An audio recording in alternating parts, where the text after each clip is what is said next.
Gracias. Maestro Gildardo López, académico de la Escuela de Gobierno y Economía de la Universidad Panamericana. Muy buenas tardes. Muchísimas gracias por la invitación. Al contrario, ¿por qué la elección de Estados Unidos se dice que es histórica, que es inédita? ¿Por qué es tan importante, obviamente, para los ciudadanos estadounidenses, pero también para México y para el mundo? Bueno, yo quisiera comenzar. La elección norteamericana, incluso ya en temas internos, tiene muchos lugares comunes, muchos mitos. Y primero, como un comentario introductorio, yo quisiera decirte que aquellos que participan en elecciones, en México, en Estados Unidos, en cualquier parte del mundo, candidatos, incluso simpatizantes, militantes de los partidos, piensan que cada elección es trascendente, que cada parteaguas, una vuelta de tuerca en la historia del mundo y de su país. Ciertamente, es decir, si lo pensamos, se decía lo mismo de la elección de la senadora Clinton, de Hillary Clinton con el propio presidente Trump. Y se decía lo mismo en las elecciones mexicanas y antes en la elección del presidente Obama. Siempre, cada elección, pues, implica que quienes se encuentran involucrados, aunque sea emocionalmente, piensen que la elección es la elección de la vida. Hay un antes y un después de esa elección. Ahora, sin duda que el presidente Trump, pues, ha puesto un sello muy particular en su manera de gobernar, que ha incidido en la historia del mundo, en la conformación geopolítica, en las relaciones internacionales, en la economía, sin duda. Pero yo me pregunto, ¿qué presidente estadounidense no tiene esa posibilidad? Si bien el presidente Trump lo hace por vía del Twitter, pues otros presidentes norteamericanos lo han hecho por vía de la declaración, del discurso, de la entrevista. Tú como comunicador mejor que nadie lo sabrás, pero el mensaje, pues, si bien lo que caracteriza al presidente Trump, que también es un signo de los tiempos, es la falta de formas de comunicar, la falta de formas de negociar, no deja de atender o no deja de ser un presidente estadounidense, atendiendo primero hasta a las propias prioridades y después al resto del mundo. Lo que quizás rompe históricamente es la falta de formas del presidente, pero no así la política de fondo. Bien, sí. ¿Usted diría, por ejemplo, que cuando Trump rompe con organismos como la ONU, la OMS, la OTAN, la OMC, que busca frentes o que abre frentes de batalla con México, con China, bueno, con México, digamos, en términos al menos discursivos Sí, y en este tema sí, de la sí. frontera tan importante, y en fin, y con casi todo lo que se le aparece enfrente, las empresas de Big Tech, ¿no? Google apenas Sí. pues demandó, Microsoft, en fin. Eh, con eso él está rompiendo, digamos, una tradición, una línea, una inercia de la política interna y externa de Estados Unidos de los últimos, no sé, 70 años. Ciertamente, la política exterior estadounidense venía contrayéndose desde la presidencia del presidente Obama. ¿En qué se traduce? La presencia norteamericana, militar y política en su relación con Europa, frente a Rusia, frente a China, su presencia en Latinoamérica se redujo y Estados Unidos volcó, aunque siempre lo han hecho, volcó su vista a sí mismo, volteó más hacia los temas de la agenda interna. Y quizás con el presidente Obama no fue tan notorio, pero tan solo en el ámbito migratorio, lo que pasa con el presidente Obama es como es un hombre empático, simpático y un gran comunicador, pues tendemos a generar una empatía con él. Pero él fue, digamos, el gran deportador de migrantes en los últimos 30 años. Su política exterior no fue necesariamente amigable para con México ni para con el mundo. Sin embargo, es su personalidad la que nos fascina y nos encanta, y también el cuidado en las formas, mucho cuidado en las formas y en el discurso. En este sentido, el presidente Trump acentúa aún más la agenda interna. Su prioridad está en el electorado interno, en su Es base. nacionalista casi, ¿no? Absolutamente, Luis Fernando, es un nacionalista. Vaya, su lema de campaña es hacer América grande de nuevo, ¿no? Let's make America great again. Volver a América grande de nuevo, con lo cual implica que hubo una gran América y que él es el encargado de regresar a ella. Si en el camino se le atraviesan derechos de terceros, instituciones, otros países o la geopolítica, bueno, pues mal por ellos, porque el objetivo está puesto en la agenda interna y sobre todo en la base electoral que lo llevó al triunfo en el pasado proceso electoral. Entonces, esto se traduce efectivamente en que el presidente Trump no tiene ningún interés en las relaciones internacionales que no le reporten un beneficio o rentabilidad electoral dentro de los Estados Unidos. Él no presentó una plataforma globalizadora, una plataforma electoral de convivencia, de cooperación internacional. Él presentó una plataforma de regresar los puestos de trabajo, de regresar las cadenas de suministro, de cerrar sus fronteras contra los bad hombres que vienen de la frontera sur, pero también de cerrar las fronteras a los canadienses que se aprovechan de los beneficios estadounidenses. Esa fue su agenda y la ha cumplido. Y en esa agenda no cabe la cooperación bilateral ni multilateral que no beneficia a los Estados Unidos. El tema del calentamiento global, que él además ideológicamente niega, no le reporta beneficios con su electorado base. Es un tema eminentemente demócrata que Joe Biden sí tiene en su plataforma. La cooperación o la presencia militar en Afganistán, Irak y en la propia Siria no representan ningún beneficio en términos electorales en la agenda interna, y volcado tanto a las propias luchas internas de los intentos de impeachment que se le hicieron, de mantener a esta base electoral, ha descuidado totalmente, y el frente internacional se vuelve más una distracción y, como él lo ha mencionado, un costo, un gasto, porque la pertenencia a cada organismo implica una participación económica. Pues él ha preferido atender a esa agenda interna, pero efectivamente, porque los temas que se tratan en estos foros y organismos no son temas de su plataforma, de su agenda, no lo son. Medio ambiente, paz, derechos humanos, democracia, no representan para él ningún beneficio electoral. Maestro, ahora que mencionaba lo de las bases electorales,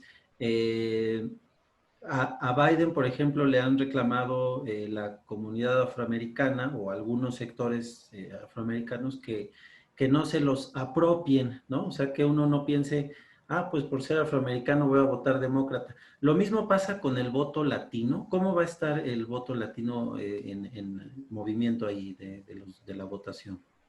Absolutamente, Luis Fernando, absolutamente. Existen grandes mitos tanto en la relación bilateral como en el análisis que se hace del proceso electoral respecto de México, y uno de ellos es el peso que tiene el voto latino, primero en los procesos en los procesos electorales, y luego los beneficios que esto puede tener para México y el resto de Latinoamérica.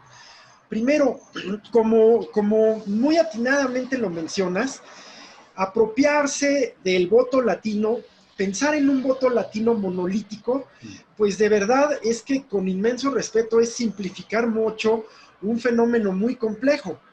Primero, porque el voto hispano está compuesto en un 56% de descendientes de mexicanos o mexicanos naturalizados, ciudadanizados, un 14-15% de puertorriqueños, un 4 o 5% de cubanos y un resto. Entonces, dentro de estos grupos existen enormes diferencias, como cuáles. El voto de primera generación, por ejemplo, quizás siente más afinidad a sus raíces. El migrante de primera generación siempre, invariablemente conocerá, tendrá un amigo, un familiar que es inmigrante ilegal y se vuelve un tema personal. Pero a la segunda generación ya no es un tema que le toque, que le llegue. Y la segunda y tercera generación ya son ciudadanos de pleno derecho, ciudadanos estadounidenses y de alguna manera culturalmente, también por el discurso ideológico del republicanismo, el recién ciudadanizado percibe que reafirma su americanismo, su patriotismo, votando republicano. Claro. ¿En qué lo ejemplifico? Pues, por ejemplo, en la base electoral que le da el voto cubano al Partido Republicano en Florida, el voto venezolano en Florida, que tienen la característica de que son migrantes que provienen de regímenes de izquierda, que radicalizan su ideología antiizquierdista, más que otra cosa, y que encuentran un nicho natural en el republicanismo, pero el apoyo de los cubanoamericanos al republicanismo, pues es histórico. Tanto que hay familias que llevan muchas legislaturas siendo representantes, los Díaz Balart, por ejemplo, los Mascanosa, por ejemplo, los movimientos anticastristas. Luego tenemos la enorme comunidad mexicana, que además de estas consideraciones generacionales, también tenemos que considerar, por ejemplo, que el trato que se les dispensa a los hispanos en Texas, pues es discriminatorio, pero no así en la costa oeste, California, Oregon, no así. Entonces el hispano no es lo mismo el hispano que vive en Texas, Florida, Arizona, que el que vive en Nueva York, en Pensilvania, en Chicago. Y luego está el grado de integración que tenga el migrante. Si ha permanecido en las comunidades de su origen, es muy probable que vote demócrata, porque se tiende a pensar que los demócratas son más amigables en términos de migración. Pero el voto de aquel latino que ha logrado escalar, valga la redundancia, la escala social, será republicano, porque tiende a votar conservador. Y el latino de clase media o el latino pobre tenderá a votar demócrata, en razón de que la plataforma demócrata generalmente conlleva beneficios sociales para él, ayudas económicas, la asistencia médica, que le ayudan ya como ciudadano norteamericano. La consideración migratoria queda de lado.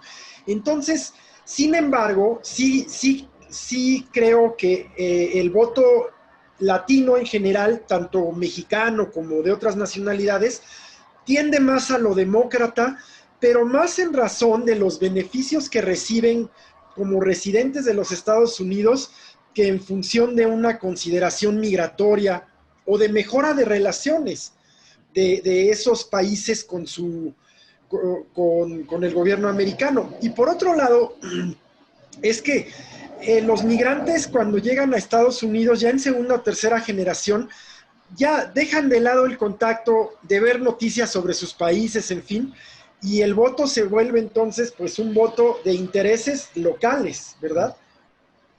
Ok. Maestro, ya para cerrar, le preguntaría, haciendo un ejercicio, ¿verdad?, de prospectiva ahí, que pudiéramos ver en caso de que ganara Trump o en caso de que ganara Biden, ¿cuáles serían los dos aspectos fundamentales que usted vería que serían distintos en cualquiera de estas dos opciones? Se lo pregunto porque la diferencia que lleva Biden arriba en puntos no está garantizando nada, ¿verdad? Que fue lo que pasó hace 3 años, creo. Así es. El elector está ocurriendo un fenómeno, aparte de la pandemia, está ocurriendo un fenómeno que se refleja en lo electoral, que la propia pandemia ha obligado al voto por correo. Y esto es bien importante, porque el electorado, yo personalmente sostengo que gran parte del electorado, sobre todo el indeciso, El electorado permanente, fijo, bueno, pues ese ya decidió su voto. Pero el electorado indeciso atiende mucho a factores emocionales, emotivos, a influjos emocionales. Y hay votos que se deciden en la urna. Ya a pie de urna se decide el sentido del voto. Y esta posibilidad que casi la mitad del electorado estadounidense está tomando de votar por correo, lleva a un voto más reflexionado, a un voto más analítico. Además del hecho real, del hecho comprobable, de que la gente está tomándose más tiempo, el elector estadounidense, está tomándose más tiempo para ver noticias, para enterarse, pues es que lo tiene debido al encierro, ¿verdad? Entonces, estos dos factores están llevando un voto más analizado, más frío. Y esto efectivamente puede hacer que este electorado sí se incline por Biden, es decir, que la tendencia que marcan las encuestas se mantenga. ¿Por qué? Porque hay mucha gente que ya votó y ya envió su voto. Ya puede decirte cómo votó, no solamente cómo piensa votar, sino ya cómo votó. Es como si fuera una encuesta a pie de urna, claro, ¿verdad? Entonces es un buen referente. Ya. Ahora, los dos grandes cambios. El primero es que Biden, pues es un hombre de formación política, es un hombre de formas, con una trayectoria, y reitero, cuidadoso de las formas. ¿Qué sería característico en su agenda que podría incidir en la relación con México? Pues que él sí insiste en temas como el medio ambiente, los derechos humanos, la democracia, pero también no perdamos de vista que ha insistido en recuperar las plazas de trabajo y el apoyo a las pymes que se encuentran fuera de los Estados Unidos. Sería más cuidadoso de las formas, es un hombre con mucha experiencia diplomática además, pero que también seguiría atendiendo a la agenda interna. México será importante en la medida que influya en los intereses estadounidenses, que son principalmente migración. Seguramente vendrá una gran presión en el tema de delincuencia organizada. El tema Cienfuegos invariablemente ya salpicó la relación bilateral. Vendrá una exigencia de los temas de su agenda electoral, medio ambiente, derechos humanos y democracia, en el cumplimiento del TEMEC. Y en ese sentido sí creo que veremos un cambio en la relación, también en el tono, ¿verdad? En las formas, pero no sustantivo. El tema de la relación con China, sin duda creo que Biden bajará el tono, liberará la presión, aunque sí mantendrá la intención de regresar las partes de la cadena de suministro de empresas estadounidenses que están en China, lo cual se ha visto como una posible oportunidad para México, aunque en realidad lo que Biden propone es regresarlas a los Estados Unidos. De parte del presidente Trump, yo creo que de repetir periodo, veríamos una restricción en las libertades individuales de los estadounidenses y una radicalización en el discurso contra China. La verdad, me avergüenza confesarlo, pero su relación con Rusia no alcanzo a descifrarla todavía, de verdad, porque les pasa todo, ¿no? Les deja ir cualquiera. Rusia puede hacer cualquier cosa y el presidente Trump nada más no se salió de Siria, en fin. Y su relación con Europa es bastante mala. Yo creo que en el plano geopolítico, la relación Europa, incluyendo a la Gran Bretaña, ya separada, con Estados Unidos mejoraría mucho con el presidente Biden. Nada más para regresar al tema rápido de lo del voto por correo. Claro. Ayer íbamos en 35 millones, ayer 20 de octubre. Así Entonces, es. a lo mejor ya estamos llegando a los 40 millones, que es más del 20% del total de la votación. Exacto. Dice. Y aunque no sabemos bien a bien, pues, que todos sean demócratas, pero sí que donde más se ha votado es en zonas donde el Partido Demócrata pues predomina, ¿no? Entonces, sí, por eso creo que usted decía, podemos entender que es mayoritario el voto anticipado hacia... Así es. Porque además, también como colofón, el presidente Trump ha descalificado al sistema postal y el voto postal. Lo ha descalificado ya de antemano y seguramente veremos una elección judicializada a la cual ya cada vez estamos más acostumbrados en México, pero no así en Estados Unidos, porque recordemos que en su momento aquel tema de Florida, pues prácticamente terminó en un acuerdo político, ¿verdad? No llegó hasta la Corte Suprema. Okay. Pero sí, Fue yo una pienso que, reacción también, ¿no? por Cuando supuesto, comentaba lo del fraude y todo esto, dijeron, ah, sí, pues ahora votamos, ¿no? No sé. exacto, exacto. Si la diferencia no es mucha, como en toda elección, pues seguramente el presidente Trump la cuestionará y la llevará hasta la última instancia de la Corte Suprema, pienso yo. Muy bien. ¿Verdad? Y ya nada más un dato también interesante en esto de lo de Rusia, porque recién se supo que Washington estaría mediando, digamos, en el conflicto del Cáucaso Sí, con Armenia y Azerbaiyán, y Rusia pues tiene también un interés ahí claro, en el apoyo a Armenia, ¿no? Entonces, por a lo supuesto. mejor la entrada de Estados Unidos ahí, más que la paz, no sé, tendría que propiciar ahí el tema de la separación, ¿no? Del movimiento separatista En de Nagorno-Karabaj. Karabaj. Así es. O sea, no sé si le alcance pues a sus intereses para bajar la intensidad o más bien lo pueda ahí detonar. Sí, ¿verdad? Yo creo que dependerá, ya ves que siempre se habla de esta sorpresa de octubre, que pensábamos que era su infección de COVID, pero que no tuvo el impacto suficiente, entonces a lo mejor una intervención en el conflicto, por supuesto, ¿verdad?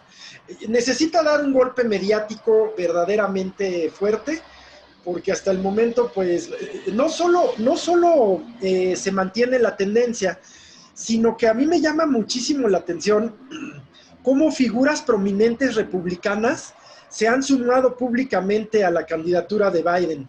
Ajá. ¿Verdad? Me llama mucho la atención, con un discurso de salvar a los Estados Unidos y al mundo antes que la consideración de partido.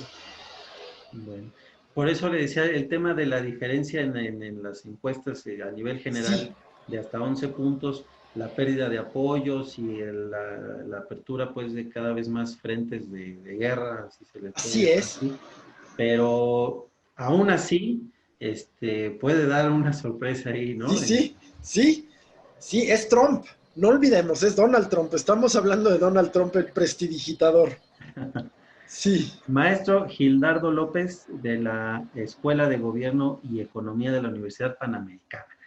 Muchísimas gracias por su tiempo y por estas opiniones. Y bueno, pues seguiremos platicando conforme vaya avanzando esto.